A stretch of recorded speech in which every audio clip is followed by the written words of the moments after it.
Hello everyone, glad to be back. Today is the 19th of April, now it's almost 11 o'clock in the morning Moscow time. I'm Levan Gudadze and this is my channel in which I share latest updates on the news that are making headlines in Russian media outlets and Russian language pages on different internet platforms. There are quite a few very significant developments and news that I like to share with you for this moment, and I will start with Ukraine and special military operation, if I may. We have read this report that during the previous night and early morning, Zelensky's regime did conduct some heavy artillery strikes in the direction of Novaya Kakhovka in Kherson region, and as a result of this shelling, one civilian was killed in Novaya Kakhovka and two civilians were wounded. Let me show you this area on the map. So this is Kherson region, by the way, and this town is Novaya Kakhovka. It has a huge importance for both sides because of this dam here on the Dnieper, which is basically only way right now to move heavy military equipment from one bank of Dnieper River to another. And in preparation, in attempt to prepare ground for upcoming counteroffensive, Zelensky's regime will definitely try to establish some bridgeheads around Novaya Kakhovka, and I guess they will try to assault Novaya Kakhovka itself and establish control over this town. I think they will fail, but still Zelensky's regime will probably definitely try to conduct such an operation, not just in the direction of Novaya Kakhovka, but all the way on this waterway. So let's continue now. Let's continue, and by the way, nothing is surprising us at this stage, I think, because all the other channels and I'm also did talk about upcoming counteroffensive of Zelensky's regime many times, and I said, as I said in previous updates, one of the directions of counteroffensive will be Kherson region, not just Zaporozhye region and this land bridge between Crimea and mainland Russia, but also Kherson region.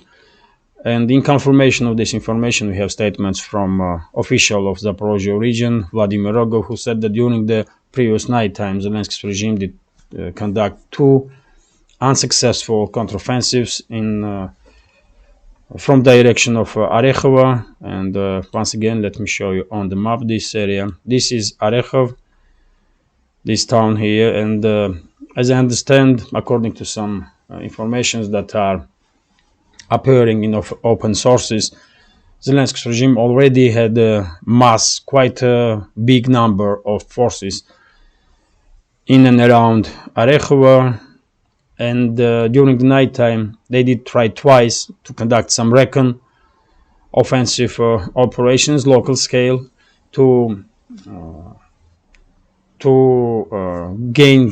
gather some intelligence information about Russian fire positions. Both attacks were repelled, and for this moment it's unknown how much casualties forces that are still loyal to Zelensky have taken during these unsuccessful counteroffensives. But yet again, these kind of operations will take place on daily basis now, and I believe close to end of April, maybe around middle of May or first half of the May, we will probably see main part of this anticipated by many counteroffensive of Zelensky's regime in direction of Azov Sea to cut this land bridge between Crimea and mainland Russia. Let's continue with some other news now, and this is TASS news agency's report about statements that Pushilin did made, Denis Pushilin, head of DPR, Donetsk People's Republic, and according to him, Russian forces did manage to improve their positions in direction of Avdiivka. And once again,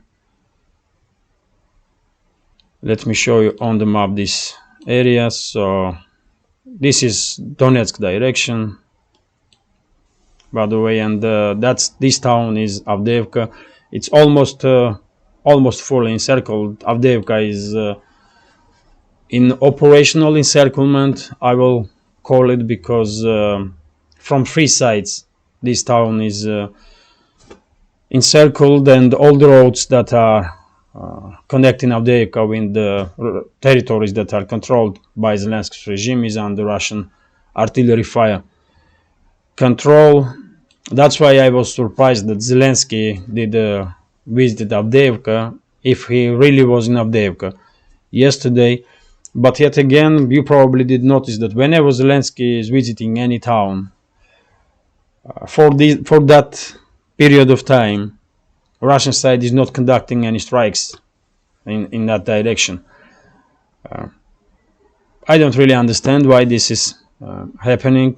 Probably many of you also have no clue why Moscow is taking care of Zelensky so much.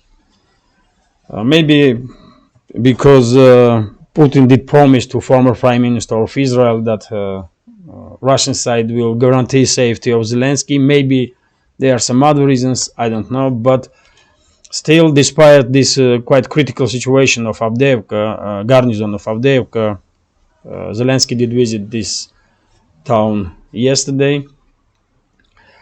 And yes, according to Pushilin, Russian side did manage to establish to improve some positions in this direction. But yet again, I believe final push from Russian side to establish control over the Avdiivka will take place after situation around Bakhmut will finally resolve. And we have statement from DPR also about Bakhmut. Artyomovsk, as you know, this town has two names. Russian side calls it Artyomovsk, Ukrainian side Bakhmut, and we have information from DPR from one of the aides of Denis Pushilin, head of DPR, who said that Russian side is, and this is RIA Novosti's report, by the way, and according to this statement from one of the aides of Pushilin, Russian side controls about 90% of Artyomovsk or Bakhmut, and the question of establishing full control over the town will be resolved in close time, in nearest future. What this person means by this, I don't know, but when it comes to Bakhmut itself, as you can see now, even this pro-Ukrainian map is acknowledging that Russian side did achieve quite success to establish additional control over the western parts of this town. And yesterday, if you remember, I was saying that this area here, even though this map is was not acknowledging this, I was saying that this area is under control of Russian side. And today, as you can see, even this pro-Ukrainian map did acknowledge this. Under Ukrainian control is just a tiny part now of Bakhmut. And to be honest, I don't really understand anymore why Bakhmut garnison is not retreating or not surrendering. What is the deal? Maybe some negotiations have taken place between the sides behind the curtain. I don't know. But I mean, Bakhmut basically has failed. Bakhmut garnison has failed, and this city is under, you can say, under almost full control of Russian side. And what is the point for Zelensky's regime to keep these soldiers in this small pocket here and sacrifice them? I just don't understand. I don't know. But yet again, according to statements, and this is, by the way, first time, as I understand, that officials from Russian side are making statements that situation around Bakhmut will resolve in the coming days, in nearest future. So let's see. Maybe some negotiations truly are taking place behind the curtains, and maybe today, tomorrow, or next day we will see withdrawal of what is left from Bakhmut garrison in direction of Chisov Yar. But yet again, let's wait and see, and let's continue with some other news. And this is also very interesting because if you remember yesterday, during the first update, I did mention situation around the dams on the Dnieper River, that all those dams are closed and water level is rising in the Dnieper and water reservoirs. And today we have information here that according to some weather forecast, this year is record breaking when it comes to rains in Ukraine, and in many rivers water level is higher, 1 meter higher than usually. So maybe, of course, there was many speculations why Zelensky's regime did shut down these dams, and some did say that Zelensky's regime will try to flood Kherson region. Some said some another reasoning behind it. But after all, it may be simpler than that. Maybe because of the high level of water in the Dnieper, Zelensky's regime is just trying to minimize risk of flooding in Zaporozhye region and in Kherson region, because they are planning to conduct some counteroffensive, isn't it? And if these areas will be flooded, it will make a much bigger problem for Zelensky's regime and forces that are loyal to Zelensky, other than to Russian side. So maybe it's all about avoiding flooding in Zaporozhye and Kherson.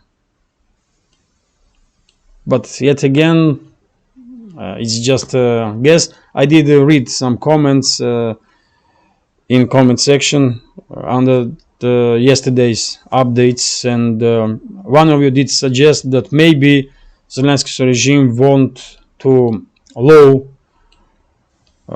level of water level in Zaporozhye and Kherson region, so that military equipment will cross this river without using bridges or this dam, for example, in Novaya Kakhovka. But I don't know. This river is huge. And I don't think Zelensky's regime will be able to lower water level so much so that military equipment will be able to cross it. This is huge river, and it's not tiny one. So I don't know. Let's wait and see. But as you can see, a flood warning is still active all the way of the Dnieper River up to Kiev region. Let's continue now, and next news that I like to share with you is about statement that official representative of Chinese Foreign Ministry Wang Wenbin made. According to him, China is supporting attempts of European countries to re-engage in talks about peaceful negotiations between Ukraine and Russia. Of course, this statement is Chinese reaction on Macron's initiative. President of France, as you know, yesterday came up with initiative with some peace plans, and he did call China to join in this attempt to somehow restart peace talks between Moscow and Kiev. And Beijing did respond. They said that yes, they are happy that some European countries are trying to play some positive role and push some peace. But yet again, I'm quite sure Beijing knows very well that Macron will be unable to achieve anything really, because decision makers when it comes to Ukraine and when it comes to position of Zelensky, decision makers are sitting in Washington mainly and in London. So before Washington and London are against peace talks, and they are openly saying that they don't think now it's time for peace, then any attempt from any one side will achieve nothing, basically. But yet again, at least there are some talks about peace in higher level, which is good on its own. Let's continue now, and this is RIA Novosti's report, according to which official representative of White House, John Kirby, stated in interview with CNN that upcoming weeks and months will be critical for Ukraine, and US wants to be sure, and US does everything it can to make sure that Zelensky's regime will achieve its goals when it comes to counteroffensive and rest of it. I mean, just usual stuff. But I did share this information with you because not because Kirby did said it. I don't really care about this John Kirby and his opinions, but just to once again notice that upcoming weeks probably will truly play a crucial role in this conflict. And my understanding is that once Zelensky's regime will fail with its counteroffensive in direction of Azov Sea, then Zelensky's regime will be done, basically. And after that, we will see some another level of developments on Ukraine, because after fail of upcoming counteroffensive of Ukrainian armed forces, Zelensky probably will leave office. Poland and some other NATO member states will probably openly enter this conflict, and we will see whole new story in and around Ukraine. So that's why I think upcoming next few weeks, months will play, definitely will have a historical meaning. That's my take on it. So let's continue now. And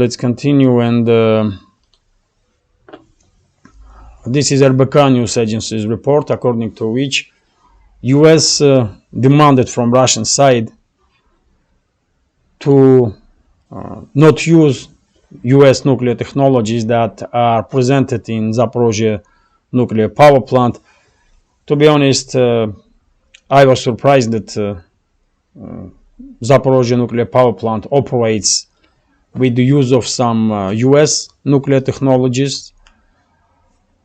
But yet again, when it comes to nuclear power stations, Russia is a leading country in this segment, and why Russians will need to use any US technology, man, when Russian technologies are better than US has. After all, US cannot even produce enough fuel for its nuclear power stations, and they are buying nuclear fuel for their power stations from Russia. But as a fact, it's interesting because I did not know that in Zaporozhye nuclear power plant some US technologies was used. Maybe they did. I don't know. I'm not gonna even guess. But Russia. I don't think Russia needs any US technologies when it comes to nuclear power stations. Russia is number one, as I understand, in this segment. France is second, and yes, US third, probably. Let's continue now, and this is RIA Novosti's a report about interesting story that happened with the head of UN, Guterres. As you know, in March, Guterres was visiting Kiev, and during his visit, when he had to have a meeting with Zelensky, Zelensky's entourage did conduct some award ceremonies when, and you can see this picture, for example, exactly that moment. Zelensky's entourage did conduct some award ceremony, and they did congratulate some military personnel, and Guterres was very upset because it was out of protocol, this kind of event. He did not know that some military personnel will be involved during his meeting with Zelensky, and we have explanation from official representative of UN that Guterres truly was upset because this had happened, and reasoning for this is that he was not informed that Zelensky's regime will play out this kind of military performance right next to him. And as you understand, Guterres is the head of UN. He cannot be seen as a side in any conflict, really. And that's why Guterres was very upset. And about this information, some Western media did write about this, and maybe Guterres said some strong words about acting of Zelensky and his people. But yet again, I mean, explanation is quite understandable. I have a question, why he even went to Kiev? That's a question I have, really. Why he even went to Kiev to have had a meeting with this criminal and mass murderer, Zelensky, and his henchmen? I mean, why? That's the only question I have, really. And he was fooled by Zelensky, and I mean, he can be upset now, but what he was expecting, for God's sake, man, I mean, you know.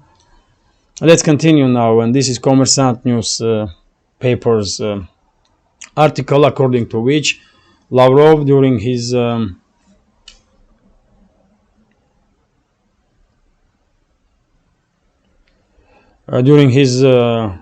negotiations with President of Venezuela, Nicolas Maduro, did give him an invitation from Russian President to visit Moscow. As you remember, just a few days ago, Maduro did demonstratively say no to US representatives to conduct some anti-Russian moves. It was about oil and energy. So he once again did prove that he's staying on side of this idea of multipolarity, and maybe this fact did play some role that Putin had decided to invite him in Russia, but maybe this decision was made way before, I don't know. But once again, relationships between Russia and Venezuela is on a high level, and will probably develop for good of both countries. And yes, let's continue. This is RIA Novosti's report. Very interesting news, very interesting, because according to this report, head of Turkish police, Ministry of Internal Affairs, Süleyman Soylu. So according to this report, head of Turkish Ministry of Internal Affairs, Süleyman Soylu, stated during his meeting with the young generation that everyone in this world is hating USA. And the US is continuing to lose its reputation. And whole world is hating US. To be honest, I will disagree that world is has some hatred towards USA as a state. No, world may don't like US elites. That's right phrasing, I will say. But yes, when it comes to reputational loss of US, it's just unquestionable fact, because Biden administration, in my opinion, did damage US and US reputation much more than any other president in US history, probably. But this statement is interesting not just because of these words about US, but also because it does shows you that there are some divisions between the Turkish and US governments, and as you know, in May there will be some presidential elections in Turkey, and I believe relationships between current Turkish government and the White House, Biden's White House, will become even more difficult after presidential elections, because I believe US with some allies in Europe will try to conduct some regime change in Turkey. They will use presidential election as a reasoning to provoke some protests and to conduct some regime change.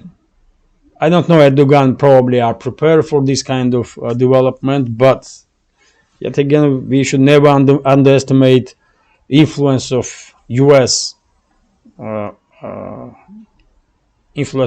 in different countries, including in Turkey. So interesting. You're not gonna expect this kind of statements from friendly government, isn't it? This is RIA Novosti's report. Let me check how long is this video. 27 minutes. Okay. So this is RIA Novosti's report, according to which Russian Foreign Ministry did made statement about Japanese démarche about Kuril Islands, and let me translate this piece for you. So Russia considers insignificant the mention of the South Kurils in Japanese Blue Book on diplomacy. The islands are an integral part of Russia, RIA Novosti was told in the foreign ministry. Insignificant, that's not exactly the right translation. Russian Foreign Ministry did use much stronger word, ничтожными. Россия считает ничтожными упоминания Южных Курил в японской синей книге. But yes, this information, this report once again shows that Russia is not willing to compromise when it comes to Kuril Islands, and Japan should accept this.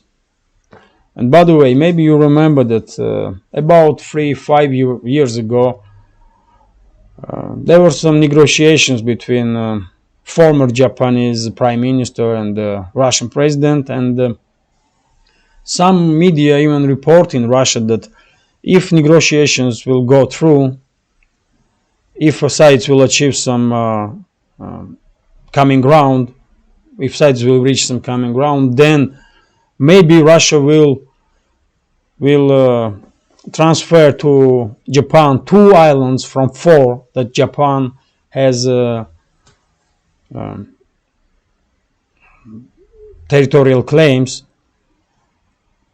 and Russia may do that if this chapter will be closed and the sides will sign peace treaty. After all, Russia and Japan don't really have a peace treaty since the Second World War. But then I believe US did play its role, so Japanese position become less negotiable. Japan did change its position, and probably because of it, Putin was upset, Russian foreign ministry was upset, and now Moscow don't even want to hear about any compromises when it comes to Kuril Islands, and I believe this is understandable, isn't it?